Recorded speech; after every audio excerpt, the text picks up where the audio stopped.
Y bien, estamos con la presidenta del Consejo de Ministros, Ana Jara. ¿Cómo estás? Buenas noches. Buenas noches, Jaime. Encantada de estar en la hora M. No, quien está encantado soy yo, de que usted haya venido finalmente al programa.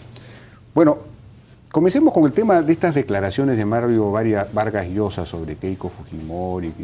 ¿Cuál es su opinión sobre eso? Bueno, yo creo que no hay que caer en extremismos. Me parece de que pudiéramos estar victimizando a una actriz política, como es Keiko Fujimori, sindicarla desde este momento, cuando todavía no estamos en procesos electorales, como una persona que se erige a hacer campaña en contra de una opción política, no solo me parece prematuro, sino discriminatorio en su condición también de mujer, porque hay que considerar, como bien lo señalaste, que no tienen por qué los hijos responder por los actos de los padres. Y ya será el electorado quien saque su cuenta y al momento de decidir si es la mejor plataforma de gobierno, si, digamos, los pergaminos democráticos del partido político, más allá que ella haya fundado Fuerza Social. ¿Fuerza Popular? No, Fuerza Popular, creo que sí, ¿no? Fuerza Popular. Lo que pasa es que ha cambiado de tantos nombres desde los 90. En cada elección, pues en cada... No. Bueno, ella participó en la anterior elección con otra nomenclatura. Fuerza ¿no? 2011, claro. Con Fuerza 2011. De todas maneras, aún permanecen viejos cuadros políticos formando parte de esta agrupación.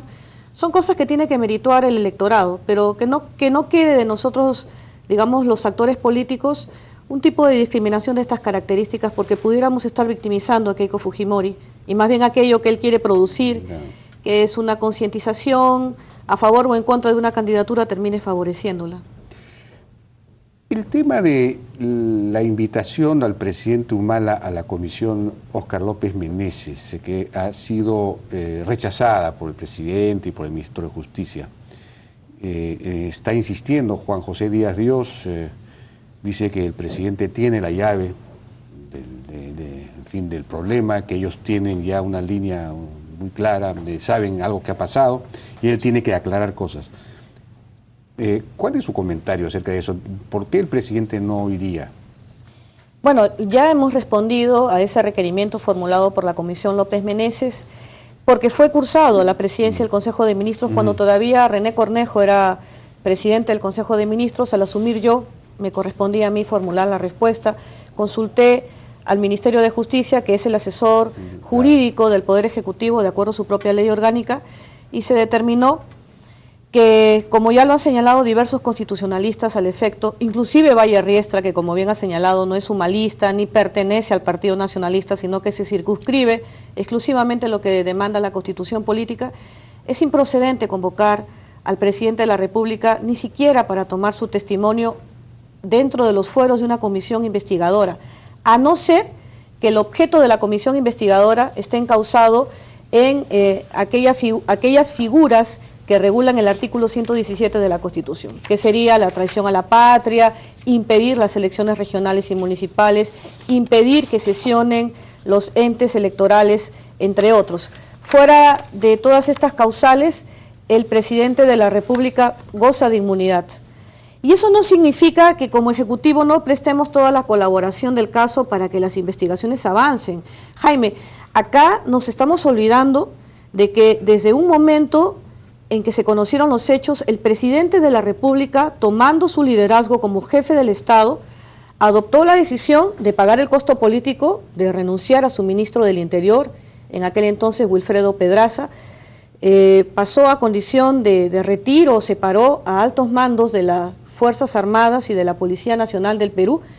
En algunos casos también se ordenó una investigación al interior del propio Ministerio del Interior, porque es lo que corresponde en esa instancia, y solicitó públicamente al Ministerio Público que asumiera competencia en este caso, y las investigaciones todavía están en esa sede. Han circulado por la Comisión López Meneses exministros de Estado, altos mandos de las Fuerzas Armadas, de la Policía Nacional del Perú, funcionarios públicos del Poder Ejecutivo. Estamos dando toda la colaboración que el caso requiere, pero sería desnaturalizar la investidura presidencial si nos prestamos a formular una declaración que en el fondo esa es la naturaleza de una entrevista, porque es lo que estoy haciendo yo contigo. yo vengo a una entrevista a la hora N, no vengo a tomarme un té contigo, ni vengo a ver televisión contigo, vengo a responder preguntas que tú como periodista me vas a formular.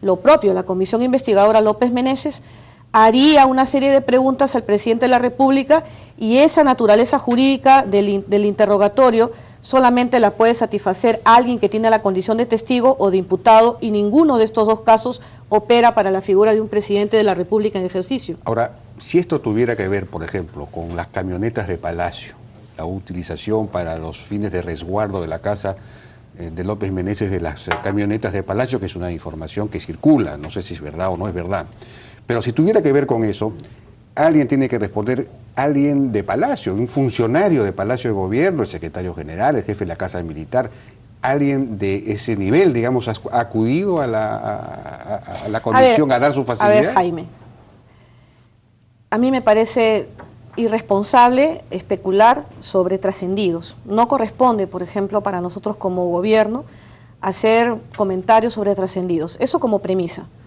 Pero en segundo lugar, ¿a ti te parece coherente que un presidente de la República responda sobre el destino de camionetas? O sea, tú vas a hacer... Bueno, él no, pero algún funcionario. Todo, digamos, toda una parafernalia de cámaras, de flashes, de entrevistas televisivas, de entrevistas radiales, de entrevistas en la prensa escrita, para decir, queremos hablar con el presidente de la República para que nos diga el destino de las camionetas asignadas a la Policía Nacional del Perú. Me parece que eso tiene sus instancias y eso comúnmente debe responderse, ¿no es cierto? Están colaborando esas instancias, digamos. Pero ¿dónde está pues que se haga respetar una comisión investigadora? Para eso el Pleno del Congreso les dio facultades de comisión investigadora, o sea, no es una comisión ordinaria. Entonces ellos son los que tienen que hacer respetar sus fueros. ¿Por qué, convocar a quienes ¿Por qué nos quieren a nosotros a achacar esa responsabilidad? Es como que yo venga y te diga, Jaime, tengo un problema al interior del país, ¿a dónde acudiré? Por favor, a mí me han convocado como presidente del Consejo de Ministros para ayudar al presidente de la República en la gestión pública, articular con los ministerios y resolver problemas. Cada uno asume su responsabilidad, pero en el caso específico del primer mandatario tendrá que encuadrarse dentro de las prerrogativas que le señala la Carta Magna. Y como te digo, hemos dado X señales de colaboración plena ante la Comisión López Meneses porque respetamos la independencia de los poderes públicos y nos merece el mayor de los respetos los integrantes de esta comisión política, incluyendo su presidente, como el propio Parlamento.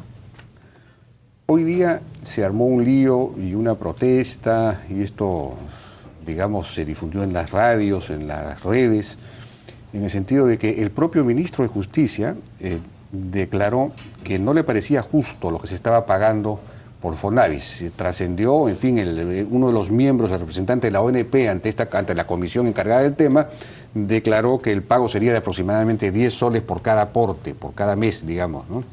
Y esto a la gente le pareció, pues, una burla en buena cuenta.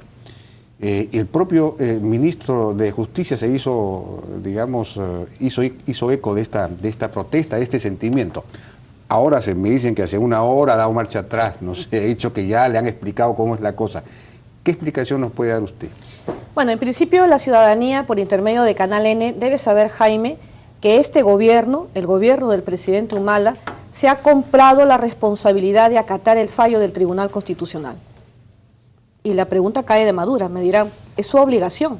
Sí, pues. Es su obligación, pero no hay que olvidar que el fallo del Tribunal Constitucional, que data de octubre del 2012, señala que la implementación de la sentencia podrá acatarse o implementarse en un plazo máximo de 8 años.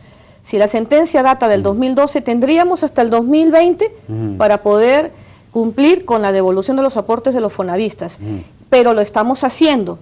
En menos de 2 años de expedida la sentencia del Tribunal Constitucional con responsabilidad y seriedad, este gobierno lo está haciendo. Ahora, es importante señalar, Jaime, que la valoración de los aportes de los fonavistas todavía está en etapa de evaluación. No podemos aventurar a cuánto ascenderá la cifra por mes que se asignará a los aportes dados por los fonavistas. Pero lo que sí es cierto es que ningún fonavista en el Perú recibirá menos de 1.300 soles por los aportes que haya efectuado a ese fondo. Y también hay que tener en cuenta que los fondos de los que se alimentaba el FONAVI eran los aportes de los empleadores y los aportes de los trabajadores. El fallo del Tribunal Constitucional, no el gobierno del presidente Humala, tampoco el Congreso de la República, sino el órgano por excelencia que ve la constitucionalidad de las leyes, ha señalado que lo que se procederá a devolver a los fonavistas será lo de sus aportes.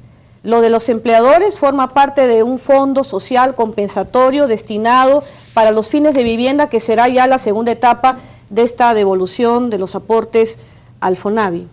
Bueno, el señor de la ONP dijo que el promedio del aporte de los fonavistas a lo largo del tiempo, parece que hubo distintos porcentajes, era 1 y pico % del sueldo. Entonces él decía, claro, si el sueldo, digamos, fuese el sueldo mínimo actual, 750 soles, el 1.5% es, no sé, menos de 10 soles, 5 o 6 soles me parece, y eso es lo que correspondería pagar. Y por eso él habló de un promedio de 10 soles, ¿no? Lo que pasa, Jaime, es que las medias verdades son peor que las mentiras. Y acá hay que aclararle el panorama a los fonavistas del país, recalcando que la cuota del aporte mensual todavía está en evaluación, de que las tasas que aportaron los fonavistas fueron variando en el tiempo. El primer aporte que se reporta es de enero de 1980 y el último aporte en agosto del 97. En ese lapso del 80 al 97 operaron en el país 3 cambios de moneda. Sí, pues. Los aportes se dieron en intimillones, en intimillón. ¿Qué equivale a eso? Que un sol, amigo televidente, un sol se dividió en millones de soles. Y entonces, si yo aporté en intimillón, ahora la moneda, habiendo operado 3 cambios de nuevos soles, pues se tiene que hacer el cálculo respectivo. Pero repito, ningún fonavista en el Perú recibirá menos de 1.300 soles como aporte a este fondo. Bueno, me están pidiendo una pausa. Encantada.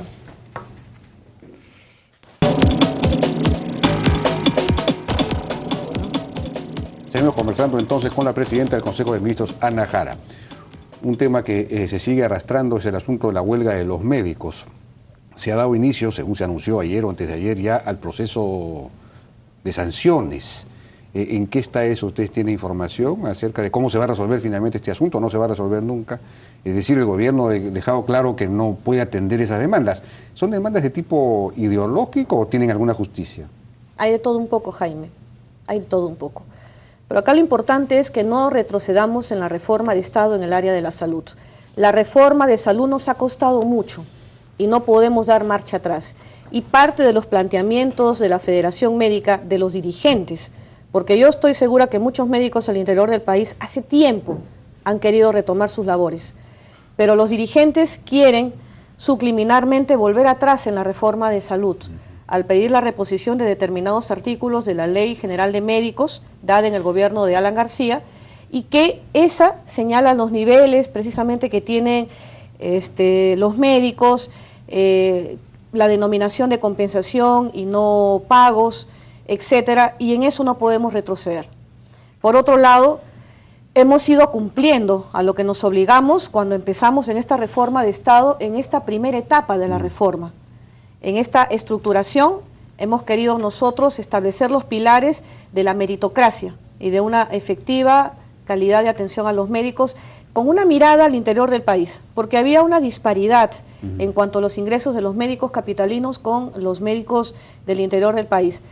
Ahora, en esta segunda etapa de la reforma, lo que les hemos ofrecido es que formemos juntos una comisión en que las dos partes, el gobierno y los médicos, establezcamos esta nueva escala salarial de ellos con nosotros, y luego entregar estos insumos el próximo año para el debate de la ley de presupuesto del año 2016, claro, a efectos que en enero del 2016, todavía siendo gobierno Ollantumala, enero del 2016, ellos puedan percibir ya la nueva escala salarial como sueldos. Yo creo que eso, más todos los ofrecimientos que hemos venido dando, son señales ineludibles de este gobierno en que nosotros premiamos también a los médicos. Estamos ciertos de que existen muchas demandas de orden social que atender en el caso de ellos y de otros sectores sociales que nos obligan a ser responsables en la administración de la caja fiscal. Pero no me ha respondido acerca de las sanciones. Los médicos se ha dicho que los médicos que firman y no acuden ya se les iniciaría el proceso disciplinario sancionador. Eso ya está corriendo a cargo del Ministerio de Salud. Eso es ineludible. Y además acá hago una invocación a los médicos que todavía permanecen en esta medida de lucha a que la levanten, a que continuemos el diálogo, pero con una irrestricta atención hacia los pacientes al interior del país, sobre todo ante la presencia próxima en Colombia del chikungunya, que ya se está prácticamente extendiendo por todo Colombia y siendo un país limítrofe con el Perú, en cualquier momento puede llegar al país y no nos va a encontrar con los servicios básicos interrumpidos, sobre todo en zonas de frontera. Actuemos con responsabilidad, continuemos dialogando, veamos la escala salarial, pero por favor, levantemos ya la huelga médica. Bueno, la situación, digamos, el Perú está en una situación de parálisis económica, en buena cuenta. Se ha desacelerado la economía, las inversiones están paralizadas, no está creciendo la inversión y, por ejemplo, hay sectores específicos como el sector de hidrocarburos, sector minero, hidrocarburos en particular, donde hay gran cantidad de proyectos, 27, 30 proyectos paralizados hace mucho tiempo por razones de fuerza mayor, etcétera, por los trámites precisamente, la tramitología, la tramitopatía, diríamos, los trámites ambientales y todo lo demás. Y hoy día se ha producido una discrepancia entre dos ministros de su gobierno en Nueva York, ¿no? Pública, entre Pulgar Vidal, que discrepó públicamente de Mayorga, una vez más, sobre el tema del estudio de impacto ambiental para la exploración. Según Mayorga, pues se requiere, basta con una declaración de impacto ambiental, que es un estudio semidetallado, un estudio no tan detallado, porque es una exploración sísmica que no requiere ese nivel, pero Pulgar Vidal discrepó públicamente de él, dijo que no estaba de acuerdo. Y esto es para un reglamento ambiental de hidrocarburos que tiene ya casi 2 años de prepublicación y no sale porque el Ministerio del Ambiente no da su luz verde o no, en fin, no informa. Tiene usted que poner orden acá. Bueno, sin duda. Cuando el Poder Ejecutivo adopte una decisión será con el consenso absoluto de los 19 ministros. Seguramente que al retorno de los Estados Unidos tendremos en el próximo Consejo de Ministros que ver esta situación. Yo no me quiero pronunciar al respecto, Jaime, porque tendría que ver la intervención de Manuel Pulgar Vidal, si es que esta no ha salido del contexto del que él lo ha dicho, pero acá lo que es real y lo que es cierto es que este gabinete ministerial viene analizando una serie de medidas de carácter tributario, de carácter laboral, que nos ayuden a continuar la reactivación de la economía. Como bien acá en tu estudio lo dijo el nuevo ministro Alonso Segura, la etapa de debilitamiento económico por la que está atravesando el Perú ya está revirtiendo. Todos los indicadores nos llevan a pensar de que el crecimiento económico está en alza. Dentro de poco se van a implementar ya grandes proyectos mineros en el Perú. Las alianzas público-privadas en materia de infraestructura entra ya a su etapa constructiva. Creo que estas son buenas señales que nos llevan a pensar de que estamos en buen camino. Pero este paquete de medidas para reactivar la economía pasa, Jaime, precisamente por destrabar toda esta tramitología que ahoga al inversionista nacional y extranjero. ¿Qué se va a hacer para resolver ese problema? Bueno, de que vamos a resolver el problema, ¿Cómo? lo vamos a resolver, Jaime, pero ¿Cómo? es que este es un tema técnico. Y para eso, y acá tiene que saberlo la ciudadanía, están sentados en una sola comisión, no solamente el Ministerio de Economía y Finanzas, está Energía y Minas, está Ambiente, está Cultura, está Transportes y Comunicaciones, está Justicia para dar su opinión legal. Se ha formado un colectivo al interior del gabinete ministerial para ver todo este destrave que necesariamente se tiene que adoptar para continuar con el crecimiento económico. Dentro de poco vamos a tener nuevas buenas para el inversionista nacional y extranjero. Somos responsables de que este gobierno, al momento de que tengamos que entregar la posta al siguiente mandatario, deberá continuar su crecimiento a un ritmo no menor del 6% de su crecimiento normal de cara al 2016. Bueno, y usted mencionó también medidas laborales. ¿Cuáles serían esas medidas? Las estamos analizando, Jaime, porque ahí hay que tomar, digamos, las medidas que correspondan para no encarecer los costos no solamente de la producción, sino los costos de la formalización del empleo, claro, que muchas veces, y no digo que muchas veces, sino que mayoritariamente afecta, claro, a las pequeñas y medianas empresas. Sí, pues la gran exclusión que hay, pues es el gobierno de la inclusión social, ¿no? Pero la gran exclusión que hay es la exclusión de las grandes mayorías de la formalidad, del Estado legal, de las herramientas de la formalidad, del acceso al capital, el acceso a las exportaciones, y de los derechos laborales básicos, ¿no? Esa es la gran exclusión, claro, que hay. Tenemos que ir al punto medio, ¿no? Sin transgredir los derechos laborales de los trabajadores, pero tampoco buscando encarecer los costos para los empresarios, los micro y pequeños empresarios, y además de esto, reduciendo también determinados trámites que hacen inviable la formalización del empleo en el país. ¿Hay fecha ya para la reunión con el grupo técnico del gobierno anterior, del APRA, este pedido que fue inicialmente rechazado por el ministro de Economía, pero que finalmente fue reaceptado por usted, que de alguna manera le enmendó la plana al ministro de Economía, correctamente a mi juicio, ¿no? Porque era una reacción un poco extraña la del ministro? Pero, en fin, eso usted ha recibido a Velázquez Quezquén, me parece, y no sé si ya han fijado una fecha, cómo va a ser esa reunión, para qué va a ser esa reunión. Bueno, no, Alonso Segura es un economista muy serio y una persona muy institucional. Él lo que quería es que toda solicitud para poder iniciar esta recepción de las propuestas, este encuentro con los equipos técnicos, en este caso solicitado por una organización política, porque hay que recordar que el presidente García dio lectura a un comunicado del Comité Ejecutivo Nacional, un ente eminentemente político de su organización, se viabilizara, como dice la Ley Orgánica del Poder Ejecutivo, a través de la Presidencia y el Consejo de Ministros. Él no se negó. Él no se negó a recibir las propuestas, es más, las saludó, te lo explico en tu programa. Sí. Y lo que me correspondió a mí es simplemente canalizar estas entrevistas. Hay que recordar que no solamente hemos recibido este ofrecimiento por parte del Partido Aprista Peruano, anteriormente también yo recibí en la PCM a Pedro Pablo Kuczynski, que a la sazón ha sido ministro de Economía y primer ministro. Y él también me hizo saber sobre sus preocupaciones en materia económica y cómo podíamos apuntalar estas medidas reactivadoras de la economía para continuar con el crecimiento económico. En este sentido, hablé con Javier Velázquez Quezquén, comisionado de parte de su partido, para que el equipo técnico que ellos proponían, que es Ismael Benavides, que es Martín Pérez, que es el economista Ferreiros, se pudieran reunir en los próximos días. Entiendo que será la próxima semana, en el que el ministro Segura los reciba ya en sus fueros, en los fueros del Ministerio de Economía y Finanzas con sus técnicos, intercambiarán opiniones y analizarán la coyuntura económica por la que estamos atravesando. El diálogo está abierto. Y ojo, Jaime, que no solamente nos referimos a medidas reactivadoras de la economía que a todos los peruanos nos afecta. También estamos abiertos a recibir propuestas de otros sectores como salud, educación, etcétera.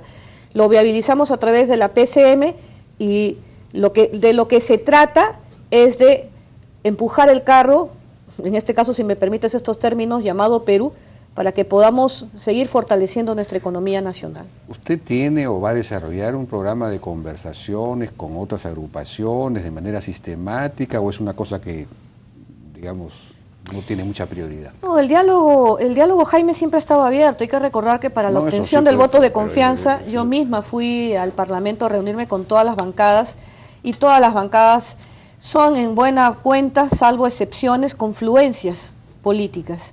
Y ahí habían partidos políticos, digamos, de todas las regiones del país con las que hemos conversado.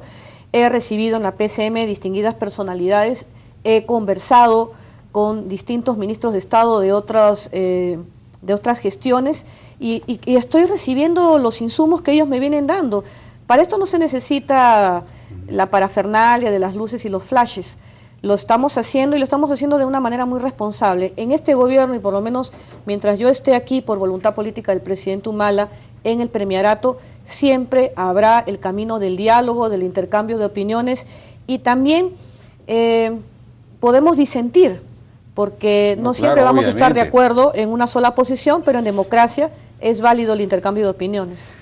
Pero un tema, por ejemplo, que requeriría, me imagino, ya alguna clase de acuerdo, pero sobre todo de estudio antes de llegar al acuerdo, es el asunto de la descentralización. Una reforma, se necesita una reforma de la descentralización. Estamos viendo lo que pasa en las regiones. Si gana ahora Santos, por ejemplo, en Cajamarca, que es una posibilidad, pues Cajamarca sigue prácticamente casi fuera del territorio nacional. No se puede desarrollar la minería, que es fundamental para el desarrollo del país, etcétera. Y el Ejecutivo, el Poder Central, en fin, el país está inerme frente a eso. No tenemos instrumentos. ¿Qué haría, por ejemplo, usted si es que ganase Santos?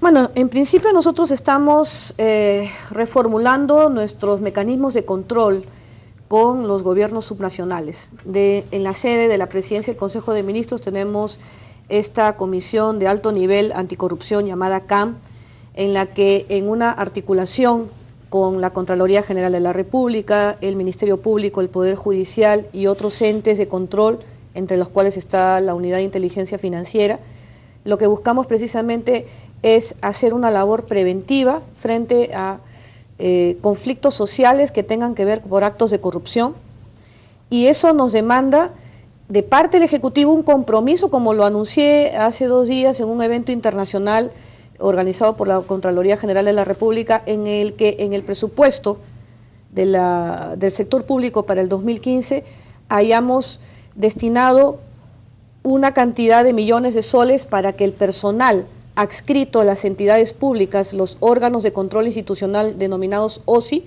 pasen ahora a la competencia directa de la Contraloría General de la República de una forma gradual. A eso le iba a preguntar, es decir, claro, Así es, ese es un mecanismo directo de control, porque eso significa que en todas las regiones y municipalidades, por ejemplo, es de forma gradual, va a pasar un buen número de trabajadores de las OSIs, de las municipalidades y de los gobiernos regionales a competencia de la Contraloría General de la República. Pero la gente no sabe lo he señalado. Los órganos de control institucional. Interno. Las contralorías al interior de las entidades públicas propiamente. Van a pasar ahora sí a depender de la Eso era fundamental. Así es, de forma gradual a la Contraloría General de la República. ¿Por qué de forma gradual si eso no supone más dinero? Porque es mismo sueldo que se le paga o la plata se va a quedar en la región y se va a quedar... Estamos obedeciendo, Jaime, y es bueno decirlo, a los requerimientos propios que nos ha hecho el señor Contralor de la República. Él ha pedido que para poder recibir ese gran número de trabajadores lo hagamos de forma gradual. Ese es un tema conversado con la Contraloría y eso lo vamos a ir haciendo paulatinamente. No tiene por qué. Así es, pero ellos tienen también que prepararse para recibir ese grupo numeroso, tienen que fortalecer sus capacidades, porque lo que apuntamos es no a lamentarnos en lo que ha pasado en Tumbes, lo que viene pasando en Loreto, lo que ha pasado en Ancash, lo que está pasando en Cerro de Pasco. No queremos lamentarnos, queremos hacer una labor de control preventiva. Ya se viene haciendo, pero hay que fortalecerla. Hay que fortalecer esta articulación con los operadores del derecho, con la Presidencia del Consejo de Ministros, para detectar cualquier atisbo de corrupción en materia de administración de fondos públicos. Pero en esta comisión están el Poder Judicial, la Fiscalía, el Ministerio Público. ¿Es una comisión que se reúne con Es una reunión que respeto... ¿O se formó en ese momento nada más? No. La Comisión de Alto Nivel Anticorrupción, CAN, de la PCM ya existía. Bueno, eso ya existía, claro. Y articulamos acciones respetando la independencia de estos organismos públicos. Articulamos acciones, reaccionamos rápido. Llega una denuncia, detecta una denuncia por nuestra Oficina de Diálogo y Sostenibilidad de la PCM, inmediatamente se corre traslado a esta comisión y nosotros avisamos al Poder Judicial, al Ministerio Público y además entes para que entren a actuar en determinadas zonas. De acuerdo. Pero antes de ir a la pausa, porque entiendo que vas a declarar el corte comercial, también señalar que el Ejecutivo está preparando un proyecto de ley para regular la distribución del canon, pero al interior de las propias regiones del país.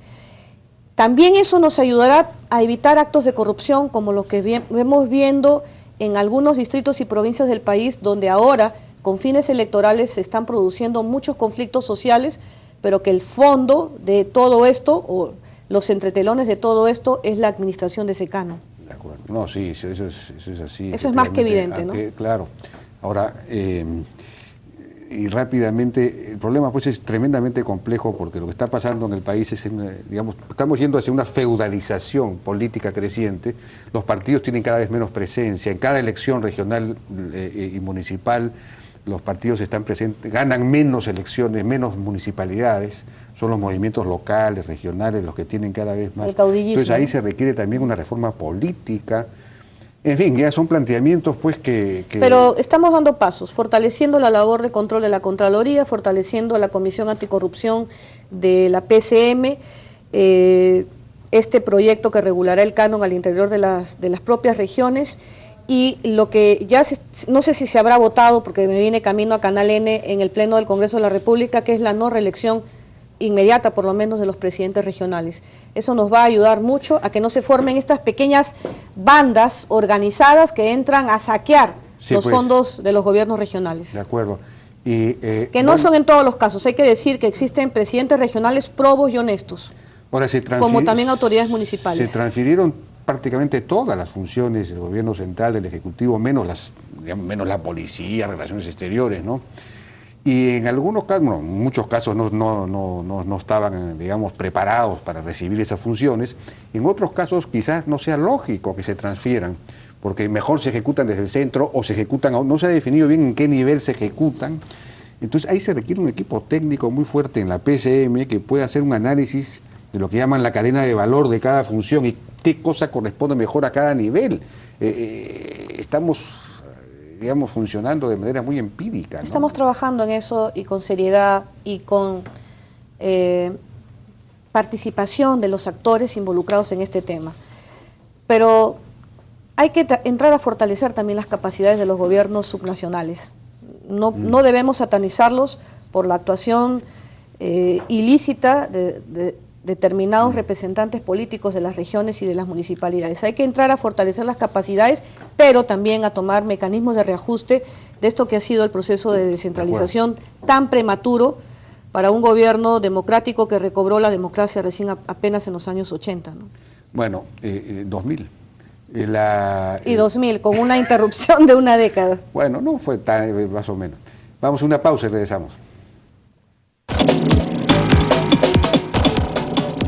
Y bien, bueno, en nuestro país emergen pues los problemas de pronto que nadie sabía o nadie veía a la luz pública a partir de hechos tremendos, ¿no? Por ejemplo, el asesinato de estos 4 yaninkas a manos de taladores ilegales. Y pronto descubrimos que la tala ilegal es un negocio ilícito, pero de muy grandes proporciones, en el cual están involucrados además funcionarios, por ejemplo, en este caso, aparentemente, según se ha dicho, del gobierno regional de Ucayali, los funcionarios de la dirección forestal de este gobierno, eran los que daban autorización y legalizaban, digamos, la salida de esta tala ilegal. Me dicen que siguen los funcionarios ahí, en fin, no sé, habría que, claro, formalizar una acusación, pero usted viajó a esa zona, ¿qué vamos a hacer para resolver este problema? Bueno, en esta gestión del presidente Humala hay una prioridad, atender a las comunidades nativas. Y en ese sentido hemos hecho varios viajes para tener contacto con estas comunidades. Una de ellas fue la de Sagüeto, donde precisamente se ha dado lamentablemente el asesinato de 4 de sus líderes, ayaninkas. La primera medida adoptada por el presidente de la República fue designar a través de la PCM un alto comisionado para la lucha de la tala ilegal de madera. Vamos a reactivar la comisión multisectorial que tiene que ver precisamente con esta problemática social que estaba desactivada, fíjate Jaime, desde el año 2004. Las últimas acciones que se adoptaron en esta comisión, que estaba bajo la presidencia del Ministerio de Agricultura, data de 9 años atrás, y nosotros la vamos a reactivar, pero la presidirá este alto comisionado que hemos designado para la lucha contra la tala ilegal, que pertenece a la presidencia del Consejo de Ministros, para que tenga una facultad mucho más articuladora y mayor capacidad ejecutiva. Además de eso, vamos a llevar la presencia del Estado a la zona. Ya en este primer viaje que hemos hecho con los ministros de Vivienda, de Educación, de Salud, del MIDIS, que es el Ministerio de Desarrollo e Inclusión Social, se están tomando medidas concretas. El Ministerio del Interior está colocando un puesto de frontera en la zona porque estaban cuasi abandonados los de la comunidad nativa, Sagüeto. En materia de tala ilegal, el Ministerio del Interior también se compromete a colocar 11 puestos de vigilancia, 11 puestos de control, básicamente, en la que estaríamos detectando precisamente cómo es esta cadena en la que se extrae la madera del Perú y luego se exporta, con participación de la Superintendencia Nacional de Administración Tributaria. La SUNAT está también formando parte de esta comisión multisectorial. Bueno, sería importante que esté la SUNAT, porque me dicen que, por ejemplo, los policías y fiscales que se enviaron a Madre de Dios para controlar la minería ilegal, pues ahora son los dueños del negocio de la minería ilegal, eso me he escuchado. Y por eso están furiosos los de Madre de Dios, no porque se haya cortado la minería ilegal, sino porque ahora son los limeños los que se están encargando de asunto. Entonces hay que tener mucho cuidado. Es toda una problemática, la atención a esas comunidades debemos darla, debemos resguardar nuestros bosques que son el pulmón del mundo. Pero hay que titularlas, no sé, hace y muchos años que no otra sé de las medidas, precisamente Jaime, que me faltaba citarte, es que entramos a un proceso de titulación de tierras. Ajá. En algunos casos titularemos a las comunidades nativas, titularemos a quienes estén ahí residiendo en la selva, y en otros casos daremos concesiones de uso, porque hay zonas forestales que son intangibles, que no podemos cederlas en propiedad. Pero ya empezamos este trabajo y como el gobierno regional aparentemente ha abdicado su responsabilidad asignada por la Ley de Bases de Descentralización en este rubro, entrará a tallar el Ministerio de Agricultura para proceder a esta titulación. Eso es una demanda de estas comunidades nativas y este gobierno se está comprando el pleito. Bueno, tenemos que ir a una última, ¿cierto? Una última pausa y regresamos.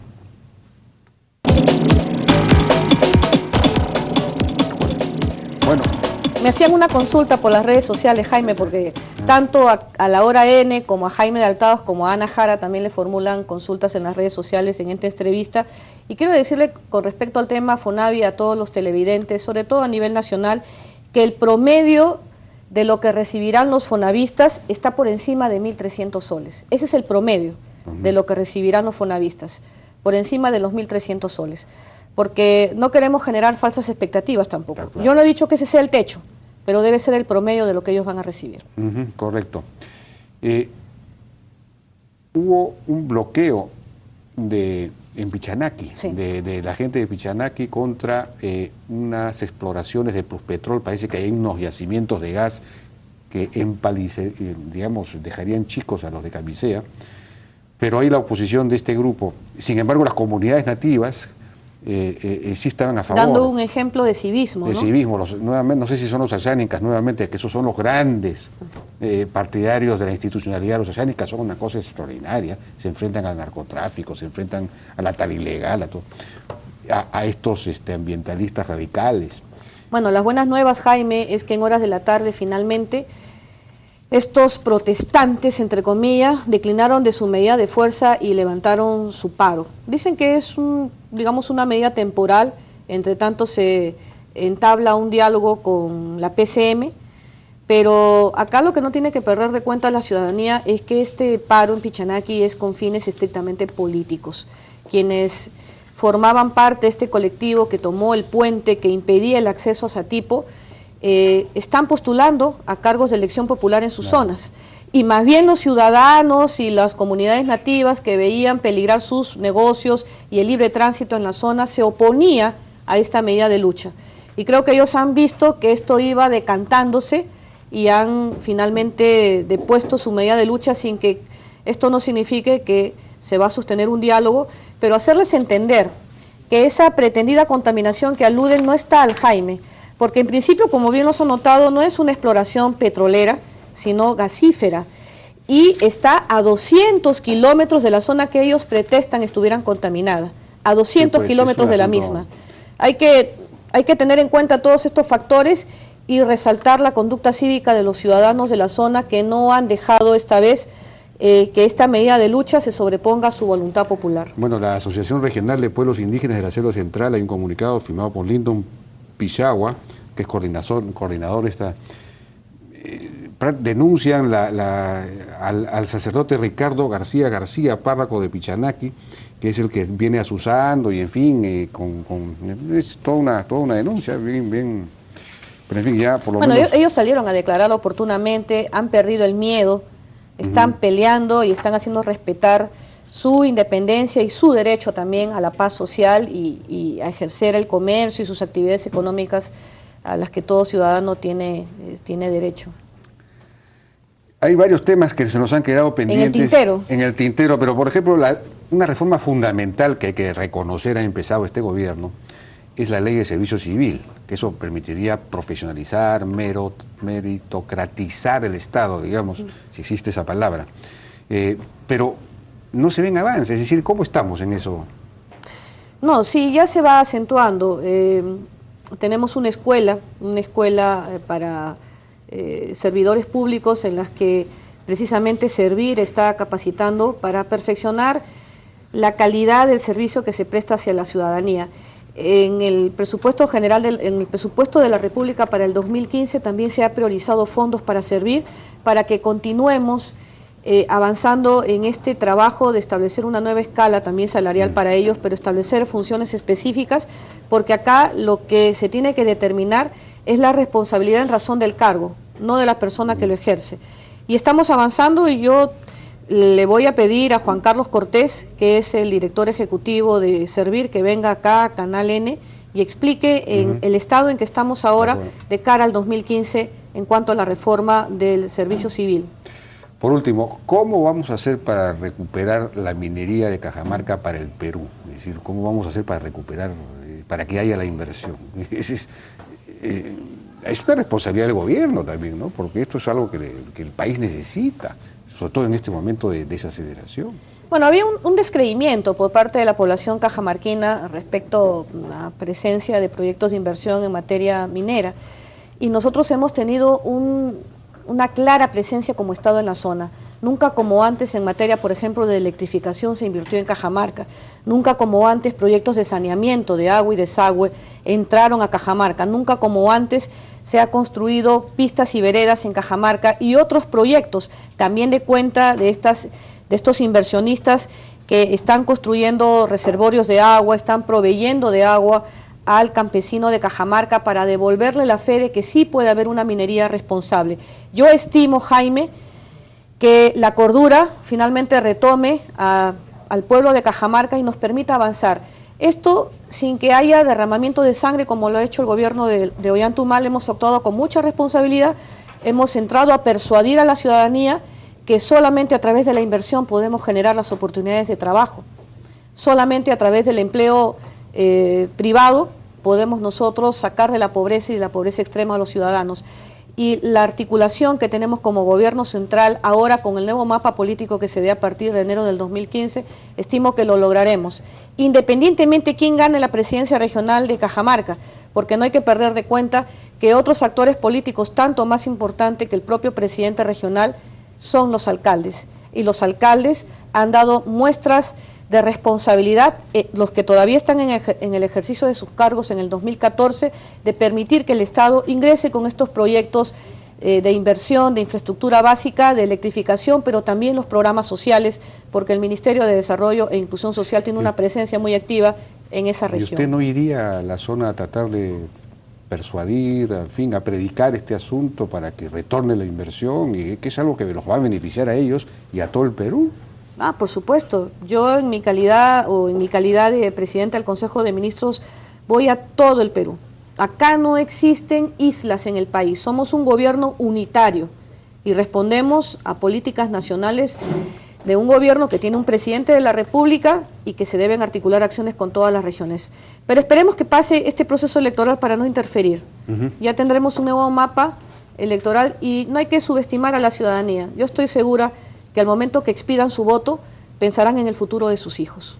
Muy bien, Ana Jara, gracias, presidenta del Consejo de Ministros. Seguimos trabajando. Muy bien, sí, bueno, sí, me imagino. Muchas gracias por su participación en la Hora N. Con esto nos despedimos, pero viene ahora N Deportes con Éric Osores. Buenas noches.